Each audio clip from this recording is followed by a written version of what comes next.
freaky, too up and down.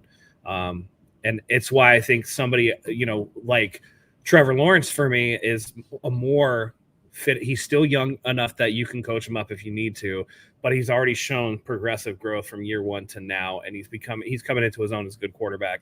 A lot of the other guys is like wait and see, right? I actually think the perfect quarterback for the system, believe it or not, in a vacuum, if I wanted any quarterback to run the system, it would probably be Joe Burrow.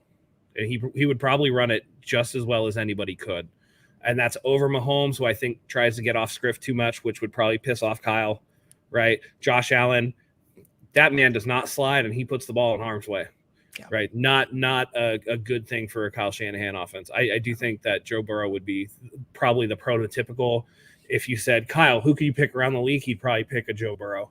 But I think Purdy is going to do well here. And like I said, I think he's a top 15 quarterback as well, just based off of what he's doing here and what they're asking him to do. So, What is crazy to me is we've said this multiple times, right? Like, I think we all think what Kyle likes about Purdy so much and arguably the most is his accuracy. And how many times have we said Kyle's looking for an extension of his brain out there on the field running his offense because he knows what the hell needs to be done. He just can't physically go out there and do it. If Kyle could start himself as quarterback, he probably would, but he can't. So he's like, if somebody could just do what I'm telling you to do, Jimmy could do it like 70% of the time, right? And Kyle operated an offense to where he could do it a lot more than that. But even then, it was still too difficult for him. So that's what I think is so crazy about Brock Purdy and his immediate success. I would attribute it to his accuracy and his dependability and his consistency. But we got our guy Dion in here from the Niner Game podcast. Dion, how you doing? We're talking about Brock Purdy and where he ranks. The question was, we went through all the quarterbacks and we all kind of agreed he was anywhere between 10 and 14. Would you agree he's a top 15 quarterback right now, Dion? 150%. There's no reason that he shouldn't be a top 15 quarterback. There aren't 15 quarterbacks that are doing that much better than Brock Purdy. I believe he's leading the league right now with his QBR, if I'm not mistaken. Love his decision-making. Love exactly what he does every time he gets out there on the field. The guy he has what Shanahan wants. I think that the report that came out a while back with that coach talking about how Shanahan is completely accurate. He is a in-the-moment kind of guy. It's like if you show him, that you can do it, he's going to put you on the field. The number one thing Shanahan doesn't trust is rookies. But I have to say, sticking to the question, Brock Purdy definitely a top 15 quarterback, possibly top 10. If his season continues in the way that he's going, he definitely will be, top 10 by end of the season. The only thing I'll say is gotta get that ball out a little bit faster at times. Colton McKivitz was struggling with TJ Watt. And when you, as a quarterback, and he's still growing, mind you, this dude's still a rookie. So technically speaking, he hasn't played a full season. So he's growing. He will continue to progress. I have no doubt in my mind. But what I will say is he's got to know I got a weak point on my right side. I have to be mindful of that, especially when you got TJ Watt screaming off that edge. McKivitz had him for like a little bit, and then TJ did what he always does. He figured it out. So that's probably the only thing. But no question in my mind. Definitely top 15. Yeah.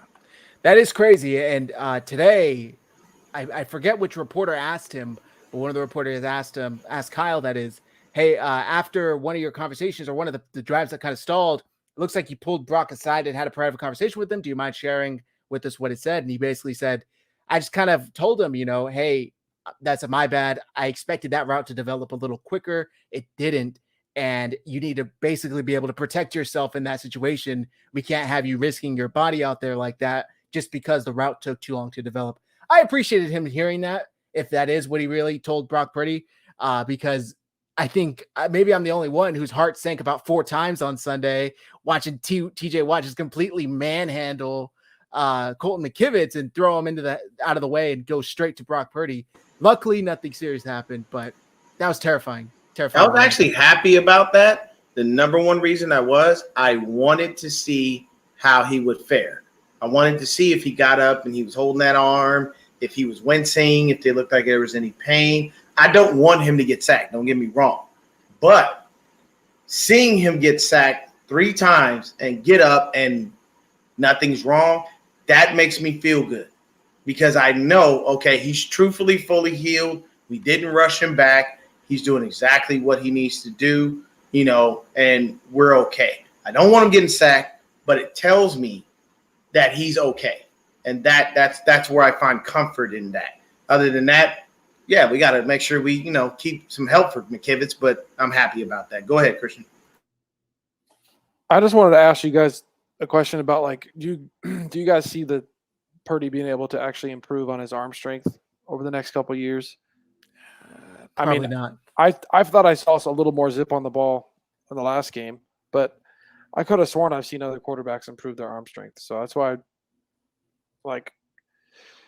I remember when Brady, for instance, when he came in, his arm wasn't as strong, and then later in his career, he gets freaking Randy Moss, and he's throwing it 80 yards down the field. So maybe I'm wrong, but this might be a good question for Matt, like the medical professional. Is arm strength something that can be improved upon, or is it kind of like whatever you have, you have?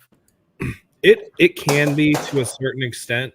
I've seen, pitchers in baseball go from throwing like 92, 93 to throwing like 97, 98. It takes a long time. You have to adjust mechanics, which, I think is a little bit easier in baseball. The problem with football is that the ball is so big and it's an irregularly shaped object, and you have people flying around you.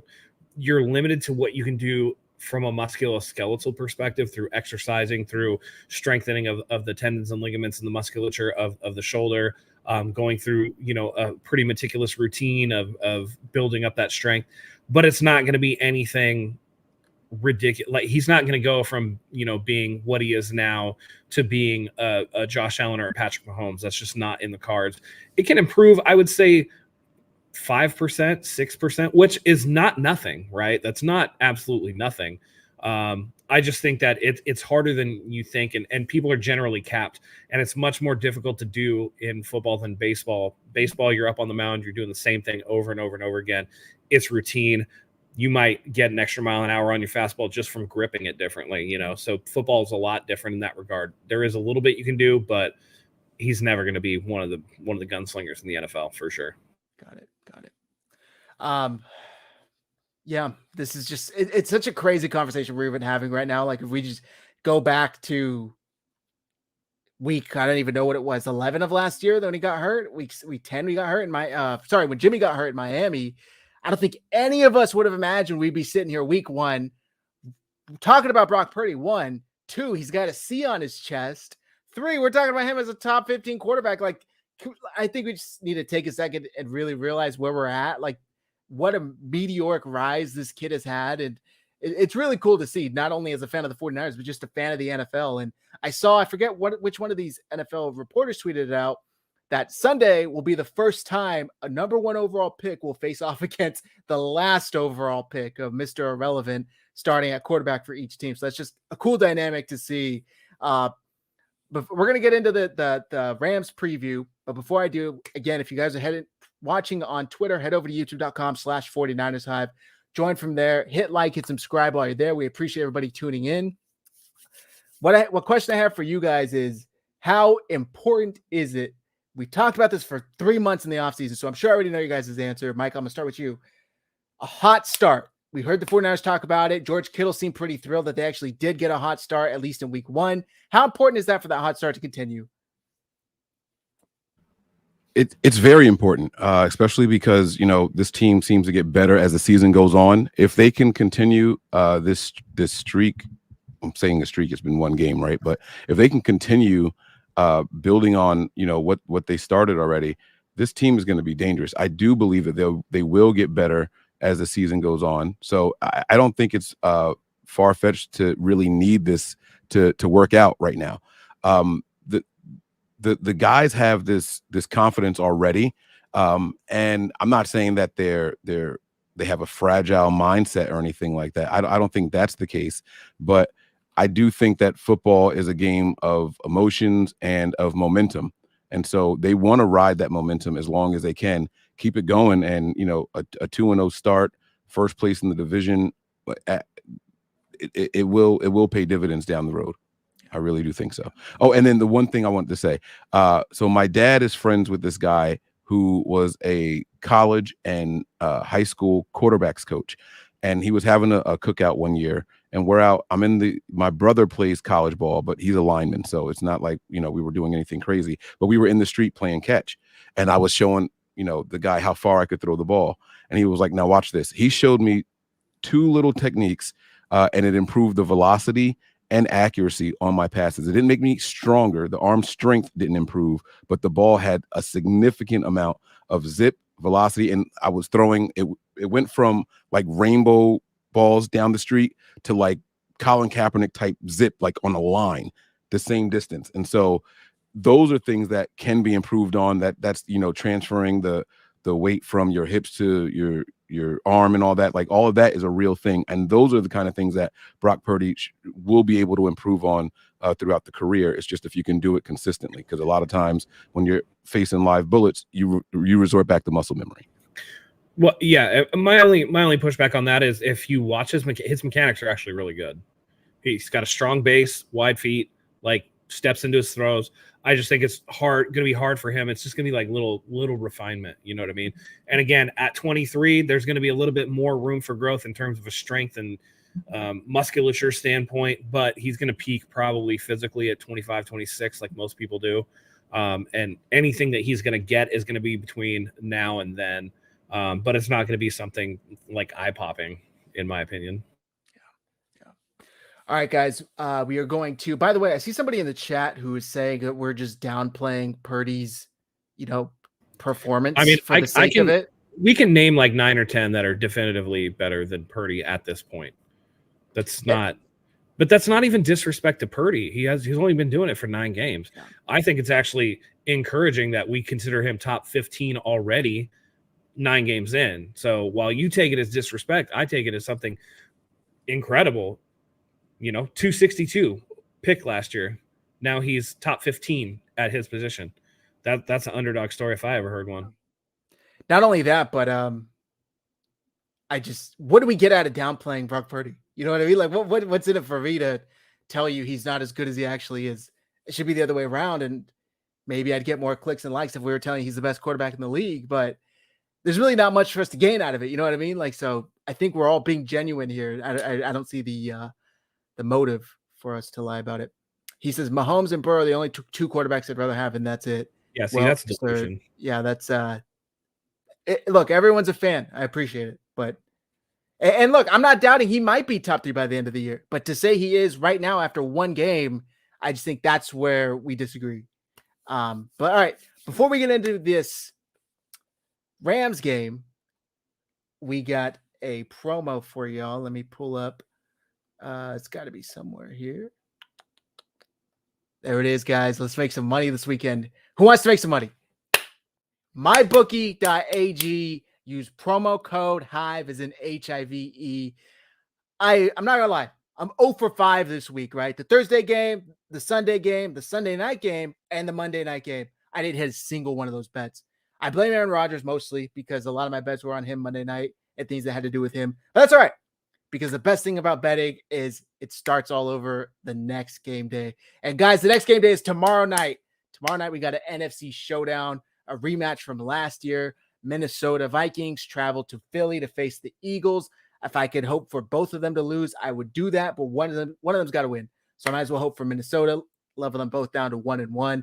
We're going to see primetime Kirk Cousins choke it up again, or are we going to see him boasting the chains like he has sometimes? This is the greatest part about MyBookie. It's all up to you. Whatever bets you want to place, it's all up to you. You think Kirk's going to have 5 touchdowns? You think the Eagles are going to win by 40? You think Devontae Smith's going to have 3 touchdowns? Whatever it is, you can even bet if there's going to be a defensive score. Right now, mybookie.ag and use promo code Hive. You might be asking, what does this promo code give me, Zach? It matches your first deposit all the way up to $1,000. You deposit $1,000, they'll match you $1,000. You deposit $50, they match you $50. You can do the math, guys. mybookie.ag, promo code Hive. Go take advantage. All right, guys. Week 2, baby. 49ers are here. Rams are here. Both 1-0. Rams are surprising 1-0, but that's all right. 49ers travel to LA. Matt, I'm going to throw it back to you. What are you keeping a close eye on Sunday? I'm going to keep a close eye on how the defense responds to what the Rams are probably going to do. Same thing they did last year, and it's the same thing that they did week 1 against Seattle. They're going to work really quick releases towards the line of scrimmage. And how are they going to be able to contain that? Now, they don't have Cooper Kupp over there in LA, but they had a guy come out of nowhere and get 10 catches. Are they going to be able to, stop what they want to stop? Or are they going to allow this? I can't remember his name. It's like Puka or something like that. But are they going to allow some unnamed guy to get after him like the Seattle Seahawks did? This is a prime example of the 49ers needing to come out and get off to that fast start that we talked about, because it's real quickly you can get behind the 8 ball. And this is a chance to make a statement in the NFC West that the division is yours, that the 49ers are the best team in the division, if not the conference.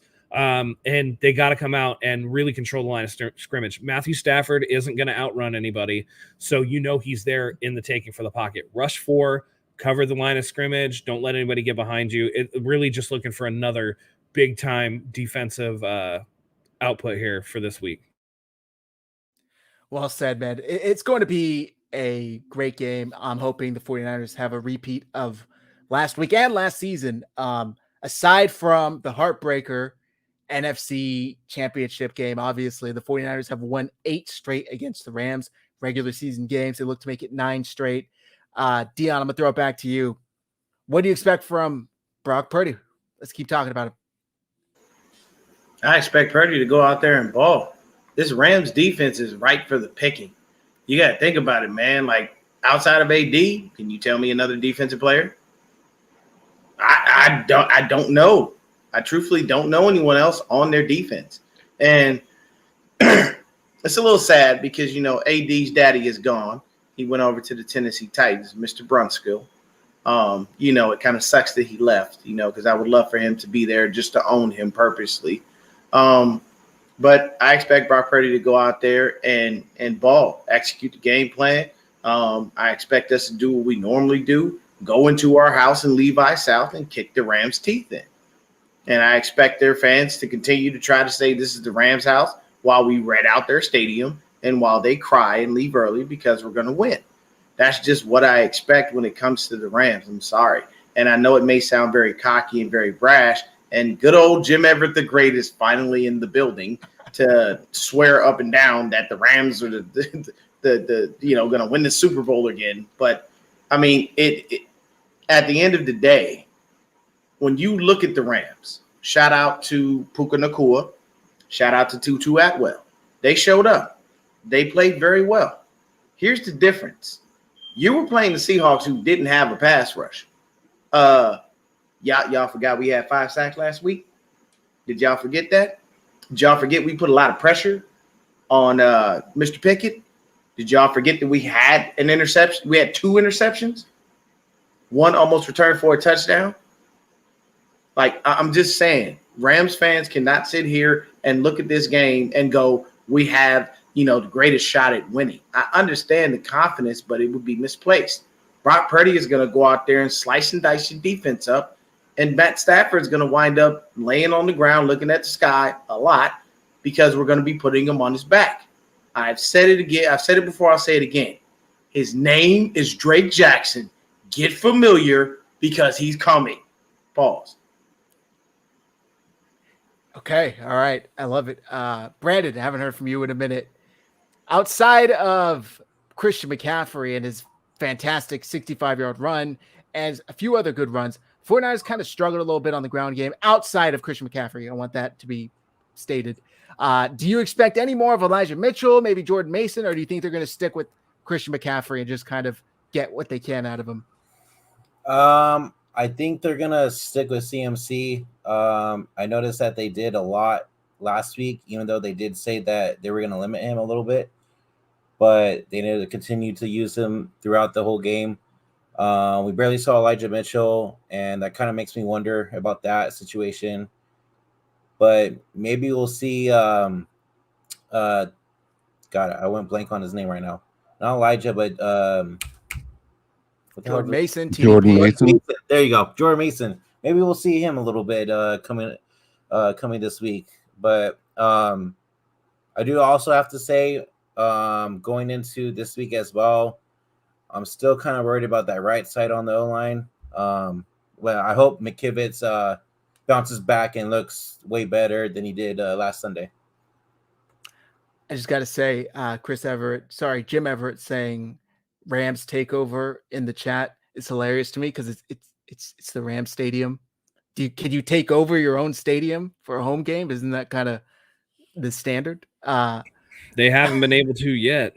No, they haven't. Mike, They have the help. They have the help of AI now. I heard. Talk that talk, Matt. Talk that talk.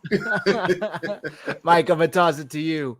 We saw Brandon Ayuk go off, right? 8 catches, 8 targets, I think 129 yards, 2 touchdowns.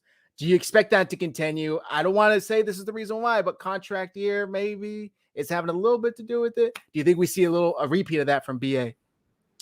I don't think we see 100% completion. He was 8 for 8. But I do think that he's going to get his. I know, you guys are talking about Aaron Donald and, who else is there. But Akello Witherspoon has been itching to get back. Just hear me out. Just hear me out. Could even make it an hour. I'm not saying he's going to do anything special, but I'm not saying he's not either.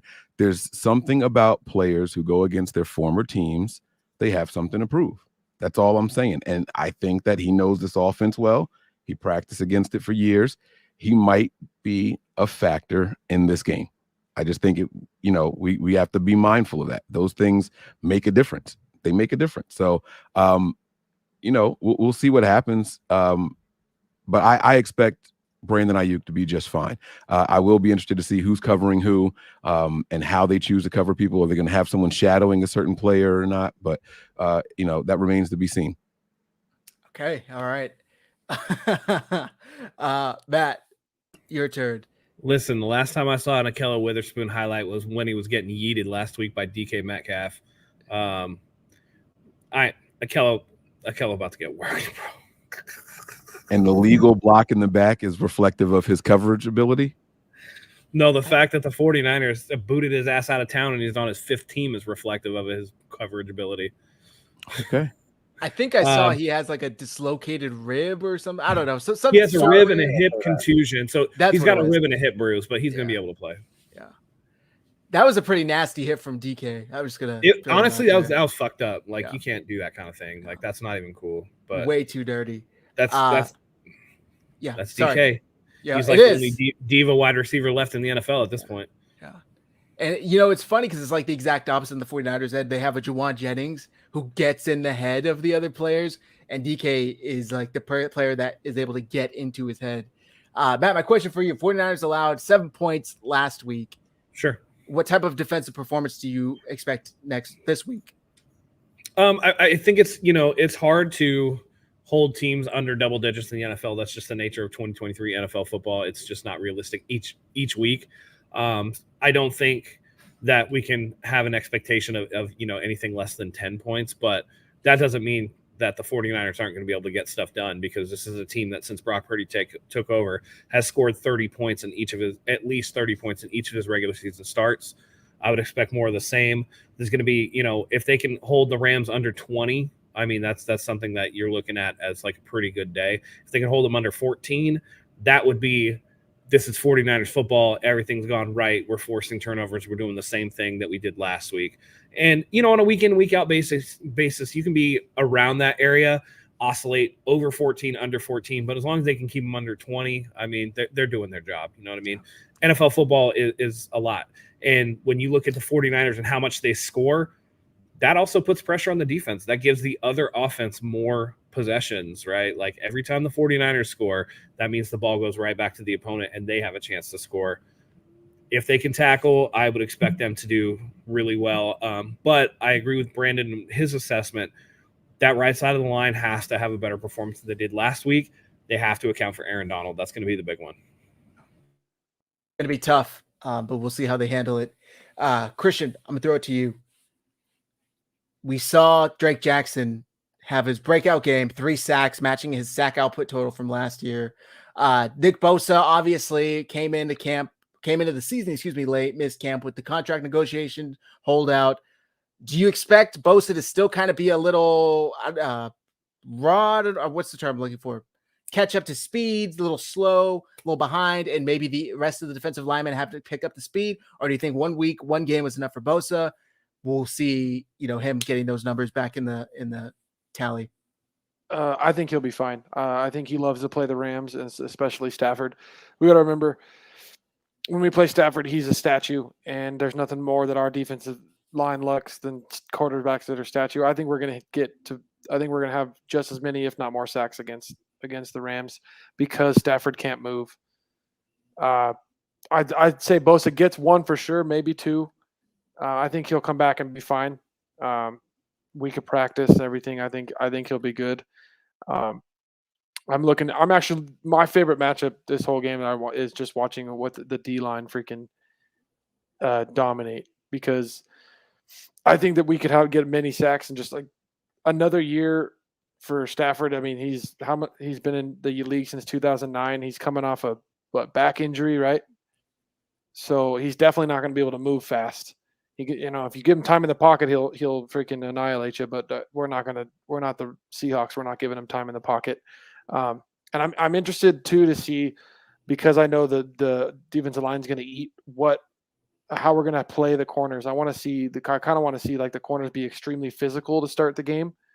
The two receivers that did well for the Rams last week are small. Like, they're not super big. Like Puka Nacua I know he played for the Huskies for a year and then went and played for BYU. So I know who Nacua is. His brother played for Utah. He's not super big. And then Tutu's not big either. So I'd like to see us be super physical. And I think the more physical the corners are, I think we're going to we're just going to be all over Stafford all game. And I think Bosa is going to have at least 2 sacks. Damn. All right. I love it. Mike, I'm going to toss it back to you. Which team had the more impressive win in week 1? The 49ers versus the Steelers or the Rams versus the Seahawks? 49ers versus Steelers. And I don't think it's close. I think the Niners took the foot off the gas in the second half. I think they just wanted to get out of there safe. I think it could have been much worse than what it was. And the Rams were trying all game. Now, I don't want to take anything away from them, but I actually have the game on in the background right now, and it's cool. They found a way to put the points up, but I'm not seeing anything that was like, you can't stop this. With the Niners, they're going to find the mismatch on the field. They'll find it early, and they're going to scheme around that for the rest of the game. So I think the Niners win was definitely more impressive. I'd have to agree with you there. Although I'll give the Rams some credit. And this was one of my bets, one of my parlays, did not have the Seahawks losing to the Rams in Seattle to start the season. But I was listening to Eric Armstead's podcast. Weird shit just happens in week 1, right? Like, it's a crapshoot. Teams are still trying to get a feel for each other, for themselves. And maybe teams you don't expect to win, teams you don't expect to lose. But at the same time, I think we've heard for the past 6 months how good the Seahawks are. Maybe we need to pump those brakes a little bit because they're not that great. Matt, is that what you're about to say? Okay. Yeah, no, listen, I just want to go into, like, you're not going to see another game where, an opposing team gets 12 yards in the second half of a football game, which is what Seattle did against the LA Rams. And I just want to say, I know it's week 1. I'm not hyperbolic, but I'm getting that I told you so about Geno Smith-Ready. 16 of 26 for 112 yards is trash. And he doesn't have the type of, capital in the bank to back it up like a Joe Burrow or a Lamar Jackson, who also had really rough week 1s. He doesn't have that cachet saved up. He had a good 10 games last year and then fell back to earth. It looks like he's back to being the Geno Smith that we all know and love. So I would not listen, the Rams might be feeling themselves after this, but they're in for a rude awakening if they think that this offense for the 49ers is going to come out and do the same stuff that Seattle did. That was pathetic. Yeah. That was pretty shocking. And 12 yards for the Seahawks in the entire second half. That's just mind-boggling. And like, I forget who said it, but outside of Aaron Donald, like, what players do the Rams even have on defense? So it's going to be crazy, but I think the 49ers are going to continue their success. I'm looking forward to this game. I'm looking forward to this is Brock Purdy's first matchup with the Rams. So he played Jimmy both times last year. So Brock Purdy gets a taste of this. I don't know if you would still consider it a rivalry, but this divisional matchup. Mike, what's one thing you're going to be keeping an eye on Sunday? I think the right tackle. A lot of people were saying Burford was really bad. It was a debate that Wayne and I had on the show earlier today. I think it's more important to, really know what that right tackle is going to do. The Rams, I don't know. I'm not worried about any of their pass rushers, especially coming off of the edge, but I will be interested to see how they use Aaron Donald in that postseason game where they actually got the dub. He moved all up and down the defensive line. So I will be interested to see how they do that. And we have to hope that McKivitz just shows some improvement. He has to. That's going to be, pretty important moving forward, because I keep trying to tell myself not every team has a TJ Watt. Not every team has a TJ Watt. It's like, it'll be okay. We're not going to be faced up. But then again, when you do get to the playoffs, most teams have at least one premier edge rusher. So I would hope by the time come late December, come January, we either have another answer at right tackle, or McKivitz has, maybe I'm being way too optimistic to say, has evolved enough to be a solid starting right tackle. But hey, they got picks, they got cap space. It's not like, this is what also cracks me up. I've seen this a lot on Twitter, guys. Deanna, I'm gonna throw it to you after this.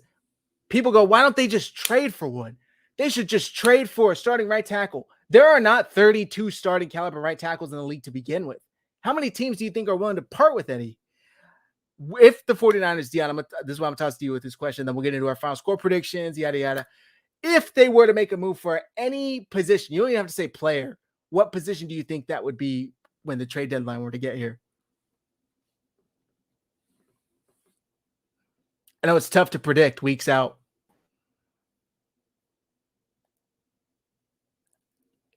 Mike, it's really hard to figure it out, because we got around 40 million in cap space right now, if I'm not mistaken.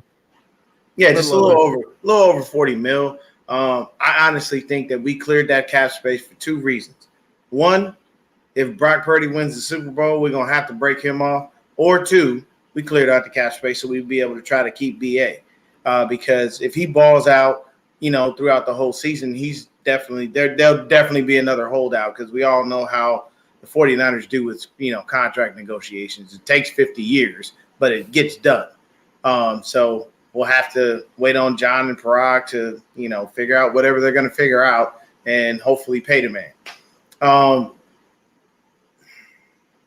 If Drake Jackson keeps playing the way that he plays, I really don't see anything that we would need, unless out of nowhere we sign a nickel. Because if I'm not mistaken, Mike, didn't you say earlier on the show with you and Breezy that Ambry Thomas was benched? Or did I hear that somewhere else? No, it was he was pulled because they thought he had a concussion. It wasn't necessarily that he was benched, but Kyle came out afterwards and said that he was clear. So I don't think they're worried about him. Okay, so that but I mean, honestly, a nickel DB would be the only thing I could think that we would really need. Everything else we're solid on. There's no one else that we really truthfully have to worry about. We didn't even get to see any of Ronnie Bell, so not worried about anything else. I don't feel like we need another D in Ace, bruh. I feel like we're solid with our defensive line. As long as the starters stay healthy and the guys that come in to spell them keep doing what they're doing, that works. I honestly think that our DNs are fine. Drake Jackson and Nick Bosa will do the job. If you got that exterior rush coming at you that fast, because both of those dudes are quick off the ball, and then you've got Eric and Javon in the middle just ridiculously pushing that, there's no hope. And all you got to do truthfully is just everybody can take a page from Drake, get your hands up. But outside of a nickel corner, I really don't see us making a move. We truthfully don't need anything. We have everybody at the positions that we have, and I don't see a need to make a trade outside of that position. Okay. All right. I appreciate it. I'm actually surprised by that answer, but I appreciate it.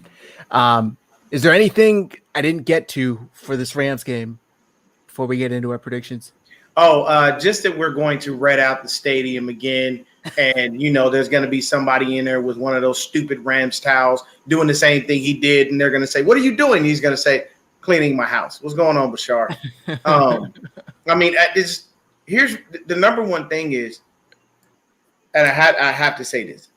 Rudy was on with Wayne earlier, just spitting absolute ignorance.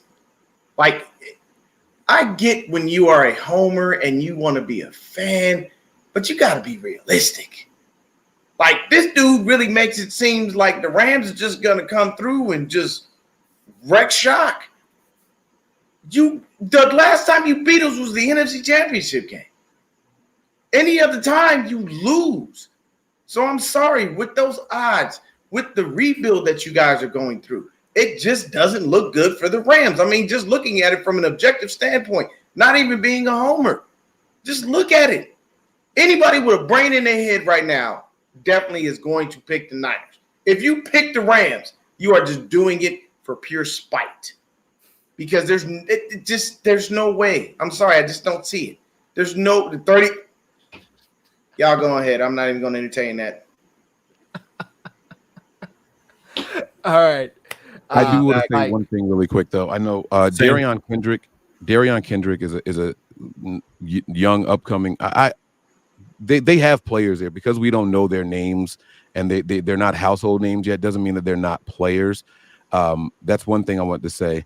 But I wanted to ask Zach a question really quick. You said you were surprised by Deion's answer, as if maybe there was someone you thought or a position you thought that the Niners should be trading for outside of right tackle. What was your surprise when Deion said we're pretty much good? No, okay. Well, your caveat outside of right tackle, I was expecting just any offensive lineman, maybe a swing tackle. I don't know, but anyone maybe who has started a few games, maybe I don't know. But I actually agree with outside of right tackle or any offensive lineman. I don't know where you could trade for somebody and they would play over who we have right now. I really don't. Maybe a second tight end. But Kyle, for some reason, is in love with Ross Dwelley and Charlie Warner that I don't even know if another tight end would stiff the field. So maybe it's their blocking abilities. Do you guys think the Niners should kick the tires on Lyle Collins? If he can pass a physical, I don't see why not. Okay. Started a handful of games last year, if I remember correctly. I mean, he'd be cheap. He's not going to cost us a ton of money. You got the cap space. I mean, if he feels like he could, come in and do something, maybe. But like I said, I don't know. I feel so comfortable with what we have outside of maybe the nickel spot. I don't see anything else that we truthfully need. We're set at receiver. Our line is pretty solid. We just have to make sure the right side gets it together. I know it's going to be a tough task for Burford and for McKivitz to deal with Aaron Donald because he's going nowhere near that left side. Anybody that's smart is just. I'm not going over there dealing with Trent, dealing with Aaron for what? Go over here where the weak guys are. Just makes sense. Hey, I have a question. Do we see SoFi bring out the AI fans this weekend? In their defense, I heard that was like for the movie promotion. There's this new movie that's coming out. I don't know if they do it 2 weeks in a row though, but I mean, who knows? No, Mike, no, we ain't defending the Rams, sir. No, that was at a Chargers game though. The AI was for the Chargers. Oh, but I think SoFi's desperate right now because the Rams played in Seattle on Sunday. So that AI was That was we were. Right. My wife's a Dolphins fan, so we were watching Dolphins Chargers, and they kept showing them, and they were really creepy. Somebody thought they were like real robots. I'm pretty sure it's just a person with makeup on. No, they were robots. Really? Yeah. No, actual robots. I've only seen the pictures. They're actual like robots. Mm-hmm. Interesting. Well, must have spent a lot of money on that promo. Well, I mean, honestly, it's gonna suck for the Rams because they're paying the rent on that stadium. Like the Chargers literally are paying $1, literally a full dollar for rent because of what the Rams owner did. Like this is not, and I'm not lying. Jim Everett, the great, you may want to talk to your owner, tell him stop doing sneaky underhanded crap, and he won't have y'all paying the bulk of the rent, literally. Their owner's rich as shit though, so. Yeah, but what? Okay, what rich? Okay, put it like this: what rich person do you know wants to spend money they don't have to? Rich people are frugal. That's why they're rich. He knew getting with the what is it? The owners of the Chargers are poor. Real quick, SoFi was entirely privately funded by Stan Kroenke. He paid for the whole thing. Taxpayers don't pay a dime for that. Nice. He's wealthy. He's rich. He's like one of the two richest owners. That's why he can charge the Chargers $1 or whatever. It was just to get the second team in there, because if you don't remember, the Raiders had first dibs on LA if they wanted to go, and they chose to go to Las Vegas instead, which gave Chargers the second dib. It was like this whole thing that the NFL had to go through for it. But Kroenke, Christian's right. Dude, Kroenke's richer than Godiva chocolate, bro. Like, that dude can pay for whatever. So that stadium's entirely privately funded. It was like $5 billion. And he literally just had like 3 teams win championships within the last 2 years. That's true, the Rams, the Avalanche, and the Nuggets. Good for him. Wait, no, he owns all 3 of those? All 3. Oh, man, let me shut up then. That man ain't worried about a dime. He ain't worried about nothing. He wiped his ass with that money. My bad. I didn't know he was balling like that. Honestly, I didn't. I didn't know he was balling like that. And the other thing that people overlook with the Chargers paying $1 a year in rent, by having the second team move in there, they actually got $200 million from the NFL's G4 fund to construct the stadium. So that was really the Chargers' contribution, was $200 million towards it from the league. So it's kind of a whole thing, but yeah. Damn. All right, guys, let's get into our predictions for the game. Let's start with offensive MVP predictions. I'm going to go first so I can steal it before you guys get to it. I'm going to go with quarterback Brock Purdy. I think he's going to have another efficient day. I'm going to say 22 for 28, 250 yards, and another 2 touchdowns. That seems to be a sweet spot. 2 touchdowns. And by the way, I think we said it in the post-game show, but first quarterback in NFL history, first 6 starts with a pass rating, I believe, over 95, and also first quarterback to throw at least 2 touchdowns and win the first 6 starts. Brock Purdy's already in the Hall of Fame, already in the record books. So let's do this shit. Matt, I'm going to toss it back to you. Who do you got? Yeah, I'm going to go with the man who had himself a day the first time he played the Rams in a 49ers uniform. I'm going with Christian McCaffrey. I think he has 100 yards rushing, 50 yards receiving. He's going to have 3 touchdowns. I don't think he'll have a throwing one. It'll be 2 rushing and a receiving. Okay. Christian, who do you got? I'm going to go with the guy that we forgot to talk about, who's the real daddy of the Rams, and my boy Debo. Every year his best games are against the Rams, dude. He owns them. He goes off every time we play the Rams, every single time without fail. So I'm going Debo. It was Ayuk's week last week. This week's Debo. Yeah. By the way, I don't know if you guys have caught Debo on Up and Adams with Kay Adams. He has a reoccurring Tuesday segment. It's actually really entertaining, and it's a side of Debo really get to see. So check that out on YouTube. Mike, who do you got? I was gonna go with Debo as well. I think that Kyle is using 49ers players in fantasy football is like trying to use Patriots players in fantasy football, right? Like Bill Belichick will have a guy rush for 300 yards and then bench him the next week. Like it's weird. And not that Kyle's going to bench anybody, but Kyle wants you to focus on this guy because I've got other weapons all over the place. I was going to go with Debo, but for the sake of being different, I think George Kittle might have a really good game coming across the middle, testing people out over there, testing those linebackers out. I'm going with Kittle all day. Kittle across the middle, baby. Speaking of fantasy, I really hope you're right because he gave me 3 points last week, and Elijah Mitchell gave me a whopping 0.6. I don't know why I threw him into my flex position at the last second, but I did. Dion, who do you got? Offensive MVP prediction. I'm gonna go with the same guy who went off last week, man. BA all day. I'm sorry. I think Brandon Ayuk is in for a monster season. I think Brandon Ayuk is over 1,000 yards and double-digit TDs.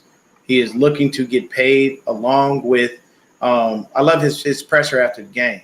You know, they asked him about respect, and he was like, I'm not even worried about respect, man. I'm just going to go out there and do my thing. And that's the whole point. I'm going to let my play talk. Patrick Peterson, yeah, oh, my God. Okay, look, I've seen old people in the club before. He looked like that old player in the club that's like 45, still trying to holler at the young girl. In his little post-game interview, when he was explaining why he didn't get his interception, he had his little shirt on with his, with the little button down. I'm telling you, man, he looked like that dude who was, oh yeah, come here, baby. I got something for you. Like this, I'm sorry, but I think Brandon Ayuk is going to just bake anybody he goes against. I feel bad for the Rams DBs. He's going to cook somebody, and it's going to be ugly. And when he does, I will be laughing. And when I do my show, I will be very happy to invite Jim Everett the Great on so I can laugh in his face. Brandon, who do you got? Offensive MVP. You're muted. So Mike took my answer. I was going to go with George Kittle too. It's okay, Mike. It's okay. I just think this is the week that this is going to be his game. But yeah, I think George Kittle is going to go off. All right, I'm going to double right back with you. Snake back down. Defensive MVP, Brandon. Who do you got? Defense, I'm going to change it up a little bit. I'm going with Hargrave. I think he's going to get 2 sacks this game. Okay, I like it. Dion, right back at you. Defensive MVP. I'm sticking with my dog, Drizzy Drake Jackson, or as Peachy calls him, Drake Action Jackson. Some people call him Drake Saxon. Call him whatever you want, but don't call him late to sack the quarterback. Drake Jackson, baby. All right, Mike, who do you got?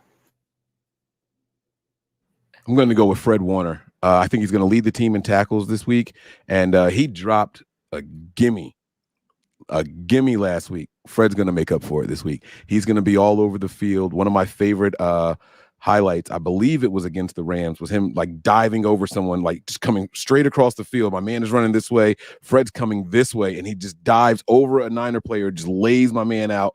I believe that was the team that he was doing that against. Fred Warner hits a different gear, and he owes the team something for that drop pick from last week. So he's going to be looking to cash in right now.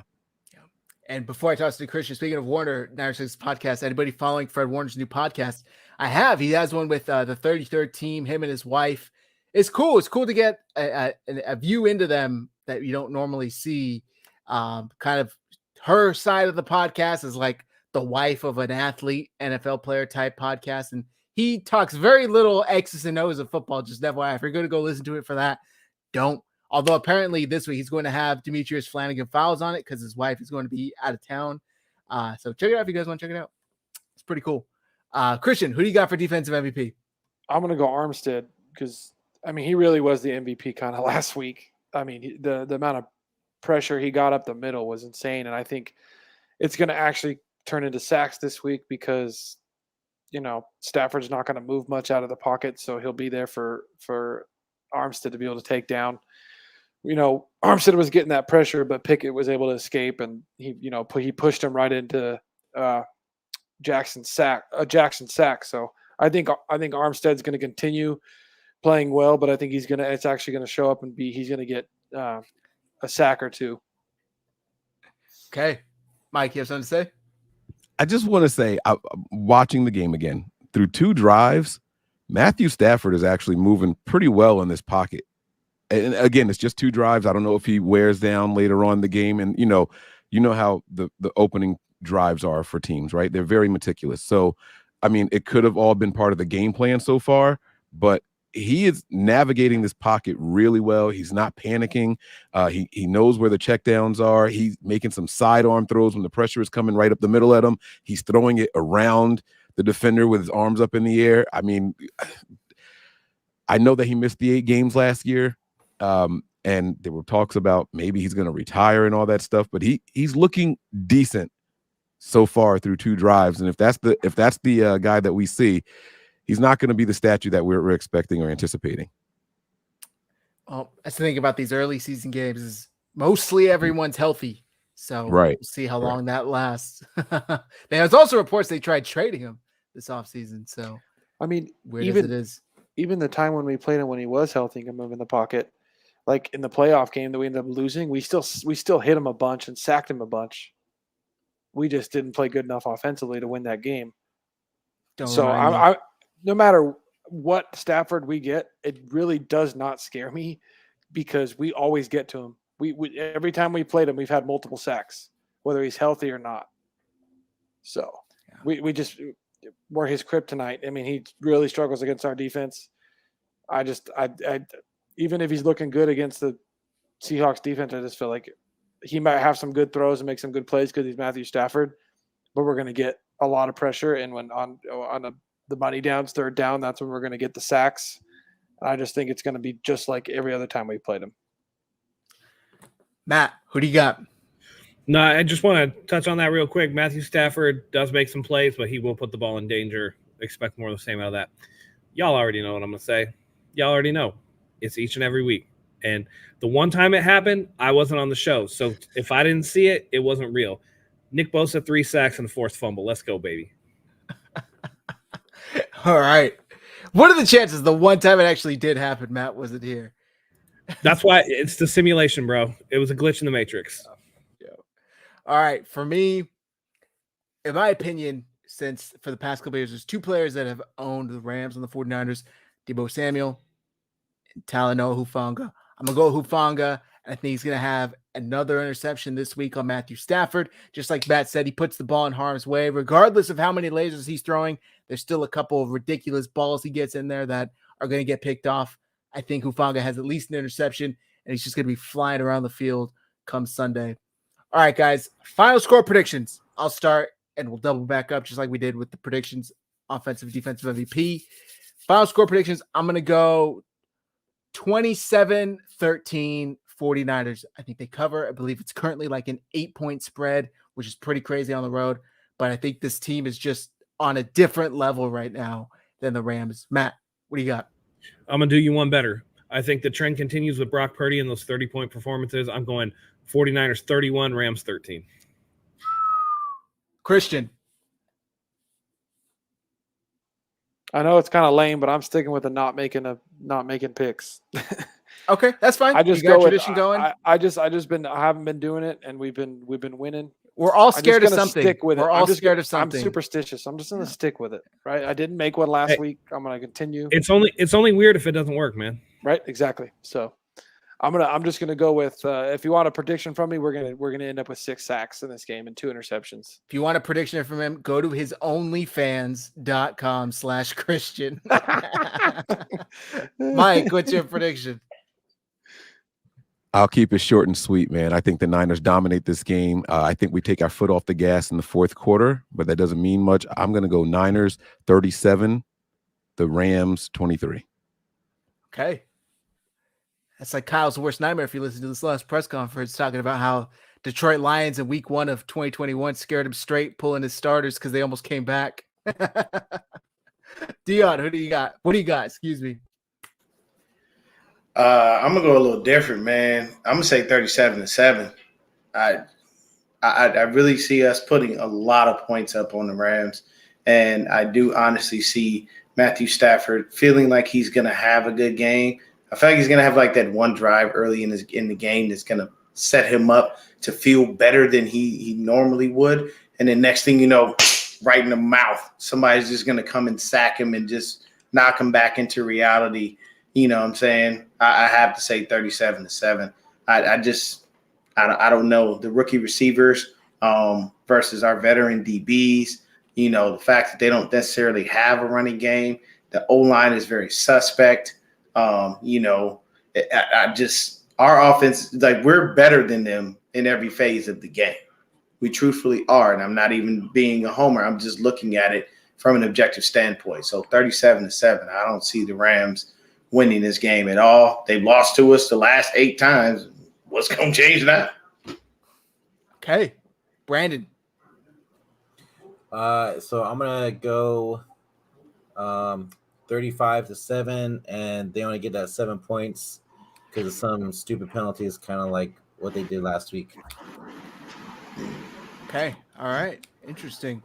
All right, guys. This is something we do. You guys haven't been on for, but we do a chat pack question to end every show. And I'm going to get a good one here. Sorry. I'm getting a lot of, there we go. Okay. I'm going to get a good one here. And we'll pick a nice question for somebody, for all of us to answer, and in the chat too. And by the way, guys, the chat, if you get the final score prediction right, we'll send you some merch. Only one person has ever gotten it right before, and they did not respond when we hit them up to pick their merch out. So you could be the first person to get your merch if you correctly guess the score. It has to be before kickoff, though. You can't wait until 5 minutes left in the game and comment. Okay. This is a good one. If you were asked to create the ultimate vacation destination, where would it be located and what would it look like? Chat, like I said, you can answer as well in the chat. If you were asked to create the ultimate vacation destination, where would it be located and what would it look like? This is a tough one. I don't know if anybody has an answer already. Please feel free. Yep, I got one. That was quick. Hold on. Give me just 1 second. Hold on.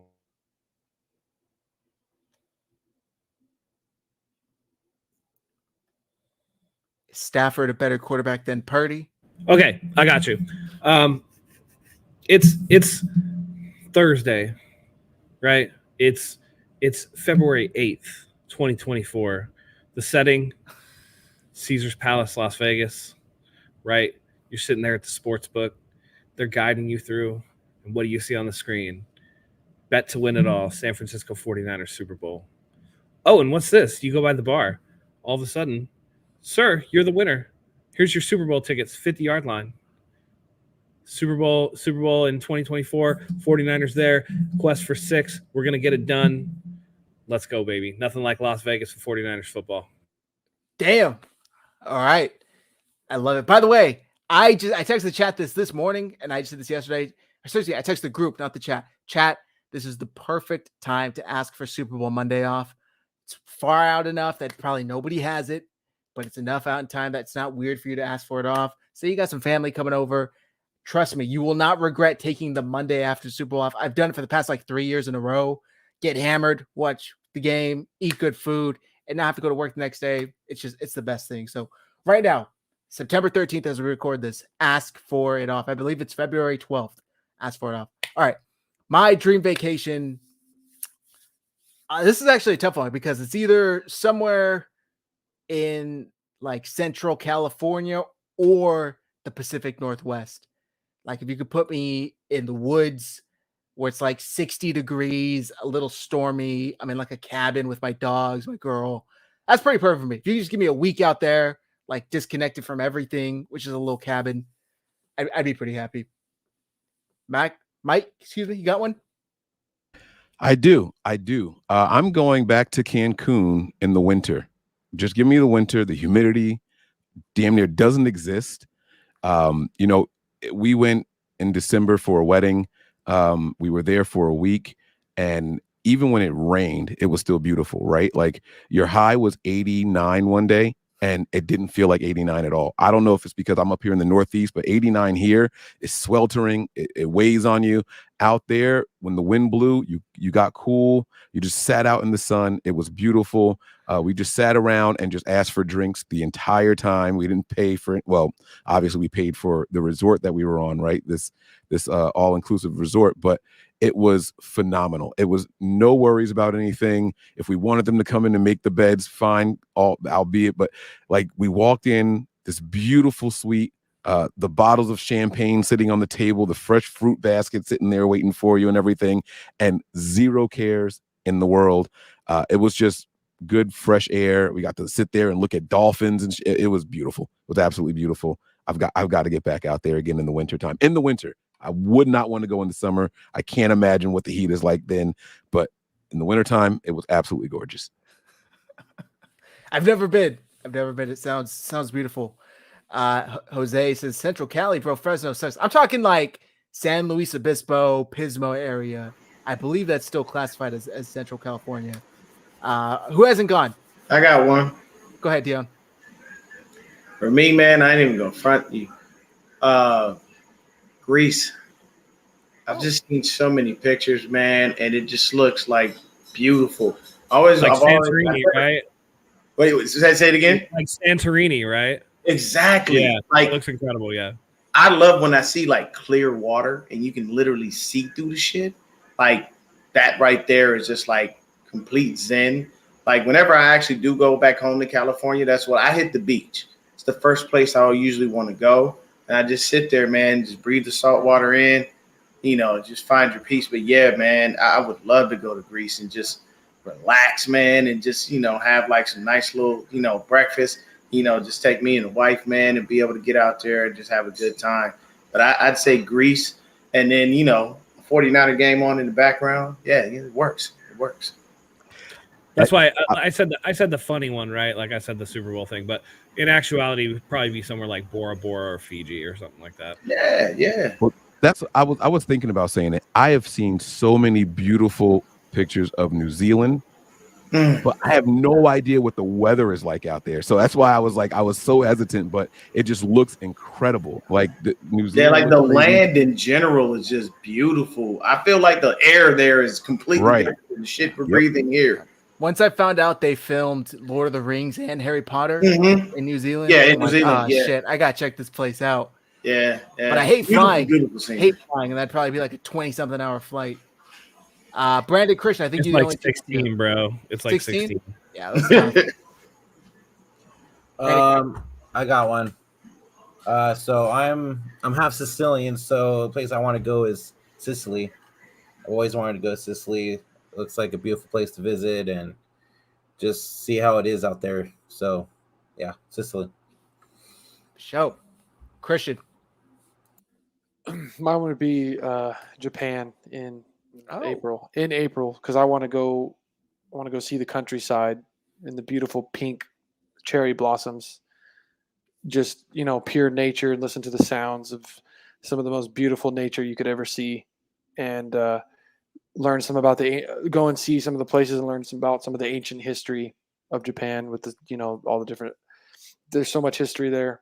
I'd love to even take an excursion to go see one of the Japanese giant salamanders that are protected. Even touching them, you can get put in jail. So but they do take people to see them. So I'd love to do that. Go get my own handmade kimono. Just that sounds perfect to me. Just a beautiful ancient country. That's awesome. Yeah.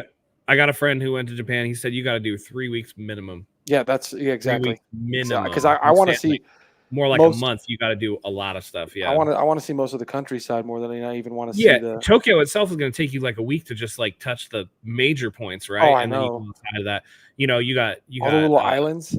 Yep, you got the islands. You got Osaka. You have Hiroshima. You got all the different places that you can go up and down, and that's just population, right? And like you said, countryside is beautiful. Cherry blossoms, or as they're known in Japan, sakura. Very, very cool. Very, very cool trees. That's awesome. All right, guys, we like to do these chat pack questions just to let you guys learn a little about us outside of football. We think it's fun. So if you guys like it, you want to see more, hit like, hit subscribe. I want to give a huge thank you to my cast this evening, Christian, of course, Matt and Mike. You guys always make time. Appreciate it. Brandon and Dion as well. Thank you, everybody, for tuning in. All of our handles are on the screen. I would give everybody a minute to say goodbye, but it's going to take too long since there's so many of us. Hit like, subscribe, and like I said, follow everybody's podcast, follow everybody's YouTube channel, or subscribe, I should say, Forever Faithful Podcast, Niner Game Podcast, and of course, Mike over at Nothing But Niners. Follow Nothing But Niners on Instagram, patreon.com as well. Whatever, I believe the other guys have a Patreon as well. Is that correct? Dion, I know you got a Patreon. All right, so patreon.com/Forever Podcast, Forever Faithful Podcast, and Niner Game Podcast. Support the crew, guys. We appreciate everybody for tuning in. Now they got all that out. Matt, you want to carry us out? Absolutely. Week 2, another week, another win for the 49ers. We're going to invade Levi's South, turn the place red, We're going to paint the Rams red as we beat their ass on the field. So we're going to keep it short and sweet tonight. Thank you, everybody who joined us on the panel and in the chat. We love having you here. So let's go get another dub. And until next time, go Niners.